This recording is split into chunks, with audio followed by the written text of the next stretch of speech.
Hello, my name is Graham Whitworth, and welcome to the documentary. A while ago, I set out on a journey to learn more about my eccentric neighbor, Mr. Nick Canterucci. I figured along the way maybe he could teach me some life lessons, like Finding Forrester with Sean Connery or Scent of a Woman with Al Pacino. The results were interesting. So you're not. This is not going to be like a porn thing or anything. No. Come and get it, girls. But either way, I also took this as an opportunity to make an entertaining documentary. So here you go. Enjoy. Wait a second, hold up. Before we start, the views expressed by Nick Canterucci are his views. They're not particularly shared by me. I'm just the messenger. Okay, let's continue. There are countless numbers of books on the Vietnam War you can study. Ken Burns did a 10-hour documentary. Your dad could probably fill you in. Go to the library. In fact, you don't even have to go to the library. Just go to Google it, because you're so lazy nowadays. You don't want to go to the library. You sit there and just do this all the time. Yeah. I mean, I've seen Full Metal Jacket and Apocalypse Now and The Deer Hunter and Deer Hunter, that's bullshit. No. Well, it's more about the psychological effects of it. Right there. Apocalypse Now, not bad. Fairly true. Deer Hunter, not Deer Hunter. Full Metal Jacket. Yeah. The Vietnam sequence over there was no. I didn't. Those guys weren't as stupid as they made them out to be. But the boot camp sequence was spot on. That's exactly what boot camp was. It was. Did they shave your head? Yes. They shave you down to the skin. I mean, and then they ungodly harass you, embarrass you, beat on you, make you PT until you're coughing cookies up. Yeah. I mean, and you didn't want to get on the bad side of TI. Myself, I made it a point to stay invisible. Mm-hmm. I mean, I did all my push-ups. I did not want to say, Canterucci, come up here, and then you did not want that. So yeah, boot camp was exactly like that. It's what they do is they psychologically break you down, and then they rebuild you. And I'm gonna be honest with you. The first couple of nights in boot camp, I was scared out of my brain. Yeah. I was like, "Where's my mommy?" Oh, right.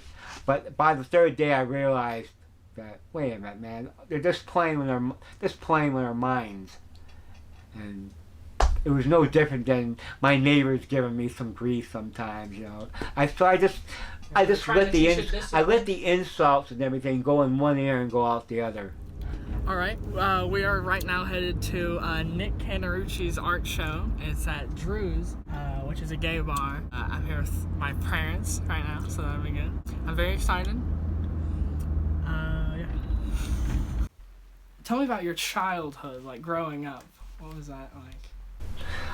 Didn't grow up. I was manufactured at the Android surplus sector on the outer rings of Jupiter. No, I was born in Detroit, Michigan, 1952, summer of '52. They pulled me out, wiped me down, handed me to her, and my mom says, "I just knew you were going to be trouble," because I had the queerest little grin on my face when she just knew I was going to be trouble. So I had a pretty interesting childhood. Grew up in Detroit. Detroit at the time in the 1950s was probably the richest American city. It was truly the arsenal of democracy and the center of the universe for cars. You had General Motors, Ford, Chrysler, American Motors, Packard. All were headquarters in Detroit. But we had a restaurant where they served pizza pie. They didn't call it pizza back then, they called it pizza pie. So you say, I'd like to order a pizza pie. And it was kind of like a pie, but it was pizza. So I started out learning, I started as a kid, swept floors, took trash out, eventually learned how to chop vegetables, and eventually graduated down to doing the cooking and everything. That was one of the first jobs I had, which is, again, a great learning experience too. I learned how to handle money early on, and become how conscious. And money's a powerful tool sometimes. It can also get you in trouble too. Oh, I mean, back then, college was like $1,000 a year. Well, a good example, when I went to college, right? I think I was paying like $13 a credit hour. My books, I think my total, to buy all my books for the whole year, it's like $100. College was substantially cheaper. Kind of expensive in the general time frame. Nowadays we would say it's very cheap. Back then it was, I wouldn't say cheap, but it wasn't overly expensive. It was somewhere in the middle. But you got a quality education too, unlike today. I don't believe you guys get good education today. I just don't think it's there. Of course, that would boil down to what class and what instructors. Why are some instructors better than other instructors? One of the problems is too many kids go and get degrees in jobs that are practically non-existent. Like a liberal arts degree, not disease, degree. Might as well be a disease, right? There's certain degrees are great. They look good on paper, but they're not practical. They're not gonna put food on your table. Yeah. And again, as we had this conversation earlier before we started filming, college is not for everybody. Some people would be better off going to a trade school. Becoming a plumber, electrician, a mechanic, a carpenter, for Pete's sake. There's always going to need, society is always going to need those type of people. And you know what? Those people get paid very well too. Or you can be a politician, get a job at the city council, don't do any work and make a lot of money. Isn't that true, Mayor Strickland? All right, yeah.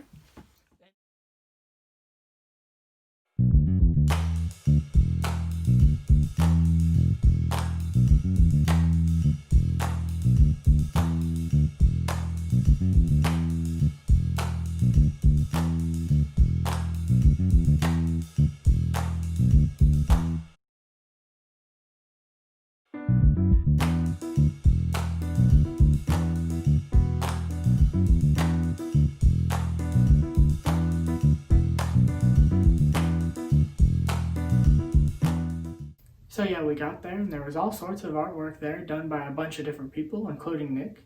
So in the meantime, we were just checking the place out. We waited until Nick got there to really look at his stuff, and it was interesting.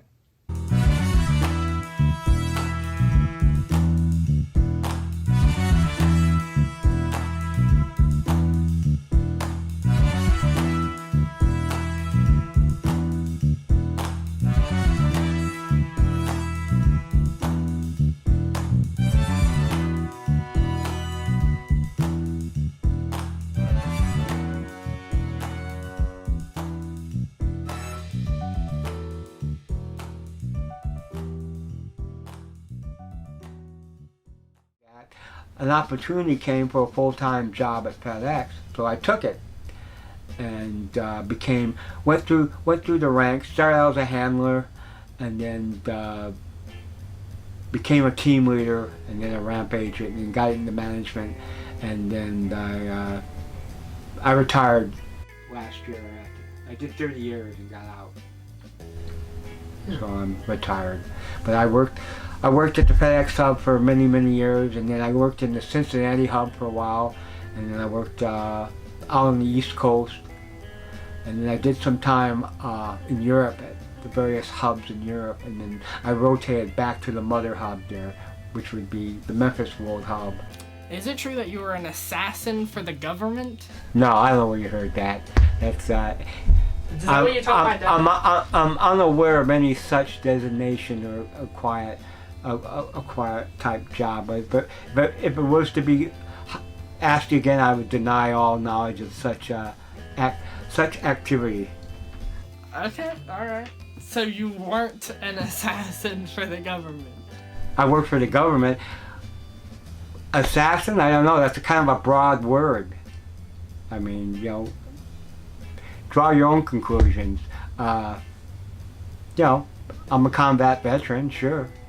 I did some pretty ungodly, not so nice things to people in foreign lands, but hey, as I would tell them, as I would tell you, it's nothing personal, it's just business. So you fought in the war? The Vietnam War? Yes, I did the Vietnam War. Okay.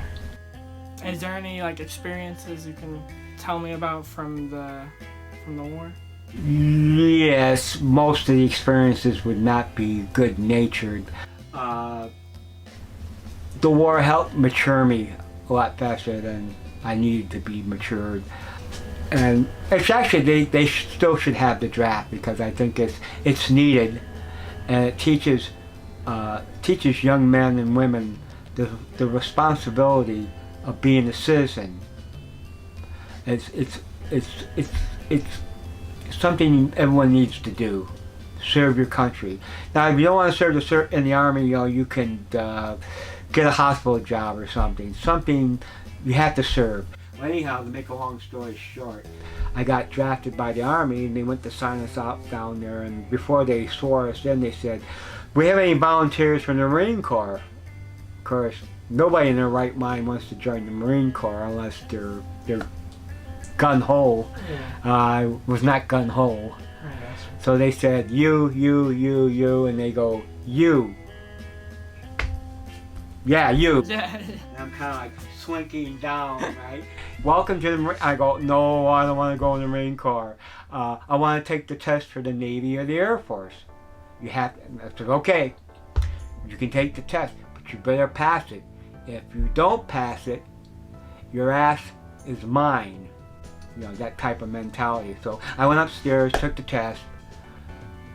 90 minutes later, the guy goes, yep, you passed. And then he asked me, what do you want to be, Air Force or Navy? And I go, flip a coin. Heads for Air Force, tails. Came up heads. Okay, sign here. I signed. So I basically sold my soul for 2 more years. I didn't want to go to the Marine Corps because at the time, in 1970, the Marine Corps had a high casualty rate.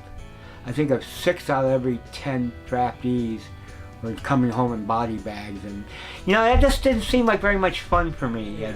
And I had a lot of stuff I wanted to do yet. Yeah. You know, I had my whole life ahead of me, and I didn't want to die. You know. Yeah. I mean, I'm gonna die one day. There's no getting around that. But I didn't want to die like 17 or 18 and die in Asia, and then not have my life. So I joined the Air Force, and then eventually did go to Vietnam anyhow. Air Force, I learned skills, discipline, got to see the world. Did you fly jets? No, I was a crew chief. Ah, okay. And you know, I did get my pilot's license when I was in the Air Force. You know, and I've flown jets before, and I still have a pilot's license. I fly propeller planes. Like I'm getting ready to buy an old Piper Cub. I'm going to restore it. It's a 59. Okay. And I'll be able to fly different cities and stuff, you know, and Yeah. maybe take people like you up and throw them out of the plane. Oh, yeah. You know, see how you float on the way down with no parachute. No, Why isn't I'm pulling the string? Why isn't it coming loose? or you pull the string and nothing but dirty laundry comes out. Whoa, you know? Yeah. That'd be a bad hair day, wouldn't it? Yeah. So, do you think we should have been in Vietnam No. at all? No. Absolutely not. First of all, it wasn't a war. It was a police action. Like Korea. Korea was never a war either. It was an undeclared police action. It was basically a civil war between the Vietnamese people. The lesson is, those who do not learn from history are doomed to repeat it, right? Well, the French were over there during the 40s and early 1950s, and basically got their butt handed to them by the Vietnamese or the Vietmen, and the French ended up leaving, and we jumped back in and decided to. And it was just a bad decision. We should never had got tied up in that quicksand over there. Now, if John Kennedy had lived into a second term, and not been assassinated in '63, chances are he would have pulled out of Vietnam in '64, and so the Vietnam War would have not happened. Then again, 58,000 men might, but had a different alternative reality. They might when they got killed. But once over there, we should have won. They should let us win. They didn't.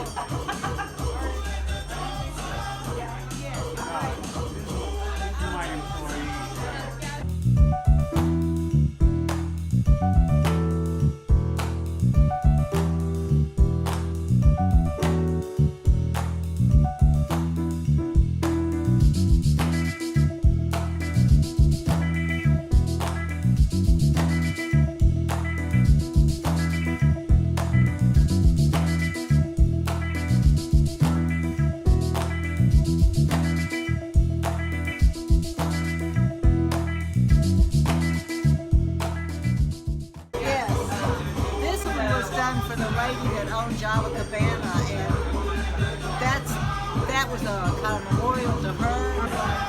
Half of it is I haven't seen it. Oh, really? Yeah. But What do you think about Nick's love of the female anatomy? I'll let you know more when I know who it is. Oh, that's Tamara. Yeah, that's Tamara. Cooper Young. That's June Hunter. And I know that was, I think it might be Molly Rose. I think that's Molly Rose.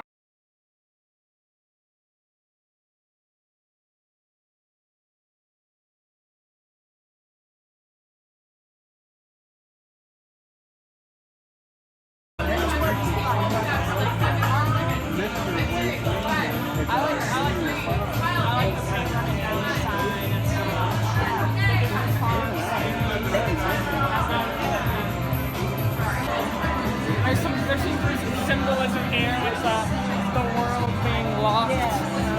And it's going to mean something too. I don't know what yet. That's right. He loves redheads, by the way. Yes. He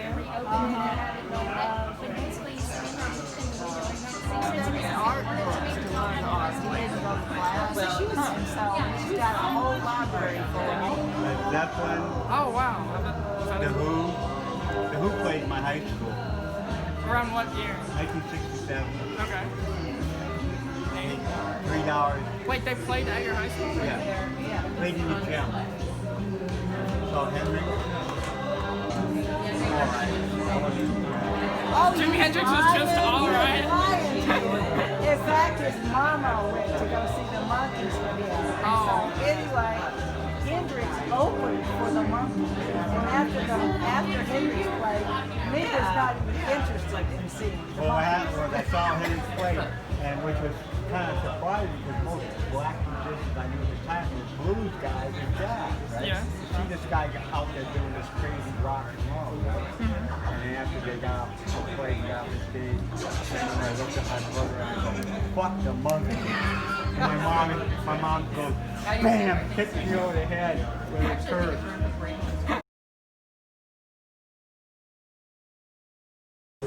The only music I don't like is heavy metal and disco. I can't stand either. You don't like disco? You don't like Michael Jackson off the wall? I would be embarrassed. If I was a black person, I'd be embarrassed. Why specifically in black? Because it's horrible. It's an insult to their culture. It's horrible music. It's like strangling a cat. I started playing, started doing like Beatle type bands, and then I started getting into electronic music when I saw Roxy Music, and I thought, man, I'm into this stuff. And then I was in a band called the Underwear Heads. In Yeah. fact, we have a record out. Okay. We Nice. recorded Yeah. this record actually in 1980. It never came out, and then about 5 or 6 years ago, Jack White of Third Man Records had heard about it and asked if anybody had the master. Yeah, I go, yeah, I got the master somewhere. I had them up in my attic, brought them down. We took them to Nashville, and they went through them and said, yeah, we'll put this out. So they put out this catalog number is TMR 195, and I designed the cover. Yeah, I can see that. Yeah. You know, and it's still in print. The reason why I know it's still in print because I still see it in stores, and then I get a royalty check from Third Man twice a year. They send me a check for money earned from the record. Oh, cool. So were you a bass player or? Yeah, I played bass and some guitar. Do I regret not doing music full time? Yeah, maybe not. I think I enjoyed it when it was just a hobby. If I had to do it for a living, maybe not so much. No. I know what you mean. So you said you did work with Jack White? Yeah, sure. Cool. I knew Jack years ago. Jack was actually known as a furniture maker. He made furniture for a living, and he reupholstered. Still does. In fact, he still does. In fact, his work is so good that museums will send pieces to him, like antique couches and stuff. Now, how do you know this? Well, he owned a shop. He had a shop in Detroit. Oh. And people would bring like very expensive antique couches and stuff, and he would totally reupholster, tear them down, put in new springs, new stuffing, new fabric. And museums do the same thing. Sometimes they'll send him. There's only a handful of people in the United States that does work like that nowadays, and I think he's always done it. As my mom would say, it's good to have a trade to fall back on in case your music career doesn't pan out. So he owned a furniture store, Yeah. and he still sometimes reupholsters. Yeah, he still does. He still does. Okay, cool. I mean, obviously he's a world-class musician. Yeah. He's well known. He owns Third Man Records out of Nashville. They have a big store there, and they have a big store in Detroit. And he owns a record pressing plant. He's donated millions and millions of dollars to charities too. I mean, he's one of the few musicians who he puts his money where his mouth is. That's cool. Could you give me a brief history of your film career? I shot a lot of strange films. All right. I entered several film festivals around, like the Ann Arbor Film Festival, the University of Miami Film Festival. They had one in Savannah. This is, again, back in the pre-internet era. Yeah. The only way you Of could course. see weird films and strange student films was go to the film festival. Nowadays, kids can just put that stuff on YouTube, and you can see all kinds of depraved or bizarre, like some of that stuff you shoot, some of that strange films that you've been known to do. They're not that strange. I don't know. I've heard some pretty weird stories, but I'll just say this hearsay. Right? Maybe that'll be the title of your next film, Hearsay. Okay, all right. So Okay. I shot film. Did I want to do film as a career? Probably not. Again, I wasn't really much fan of The Wiz because they try to urbanize a film, and you young guys probably dug it. Me, man, that was horrible. Like it's like cutting the ears off a dog or something. It's horrible. How long does it usually take you to make one of your artworks? I've done certain paintings in a night. I've done other paintings, it took me up to a year. It just depends what I'm doing. Maybe Now, you my don't last like show- something, you gotta change My last it. show, which was at Crosstown, that took about 15 months from start to finish. It took me 15 months to do 30 paintings. What I saw in my head, what ended up on the canvas was sometimes two entirely different things and didn't work. This did not work. Others I was successful. I go, yes, I see, I got it. I got what I think I saw. Where do you usually get like your inspiration from? People watching people. Sometimes just sitting around watching people, going Nextdoor, watching some of the individuals there on Nextdoor make horses' asses out of themselves. Gives me a lot of food for thought.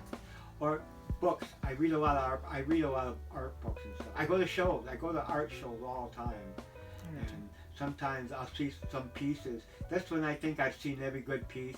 I'll see something out, whoa, that takes my head off like a frisbee, and makes me thinking, I need to step up my game, or I like this, but I want to take it in a different direction. There's no original ideas in art per se. Everybody takes everyone else's idea in a different direction. I mean, Steve Jobs said, good artists borrow, great artists steal. He's my all-time favorite person of the 20th century. Steve Jobs. Steve Jobs. We will not see the likes of him ever again. Which piece do you think you're the most proud of? Again, there's tons of them. Each different pieces are different moments of my life. There's a couple there. That one there, or that one there. Or for example, there's a painting here I did of a friend of mine who was a school teacher across the street. Oh, okay. I painted her. She came over. Huh. And she posed, and she was a mathematician. So She posed for that? yeah. I have women come over here all the time, take their clothes off. I'm painting them. I'm not having sex with them. I'm painting them. I haven't got time to have sex. I'm too busy doing other stuff. Anybody can have sex. Nobody can paint. There lies the difference. You know, I mean, your dad can have sex all day. Can he paint a picture? Probably not. No. But he could probably go long and hard all night long. Thank you for that. I'm sure you didn't want to hear that. Now you're gonna have nightmares. Yeah. Maybe not. Oh God, you're gonna have fun with this. Yeah. So, what are your political leanings, would you say? Do you think you're more to the right or to the left? Kill them all, let God sort them out. No. Years ago, I might have been what you call a flaming liberal. I guess so. I got older. I got to see the world for what it is. Smoke and mirrors. I consider myself a Republican, right-wing Republican. An Eisenhower Republican, meaning patriot first, party member second. Also, that type of Republican is, let's work with the Democrats. They're our partners. We have to work with them. For this country to work, a two-party system has to work with each other. Right. One party cannot dominate the other one. Then it's no longer a democracy or a republic. It becomes a dictatorship. Right. Is Donald Trump a Republican? No, not even close.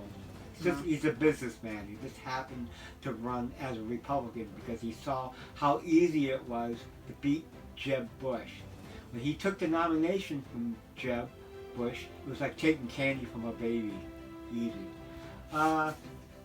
Do I subscribe to some of his views? Some.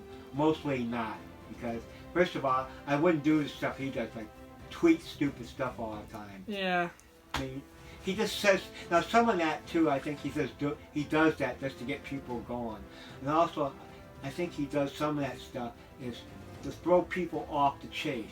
Kind of like a smoke screen, while there's other serious stuff going on, a diversion.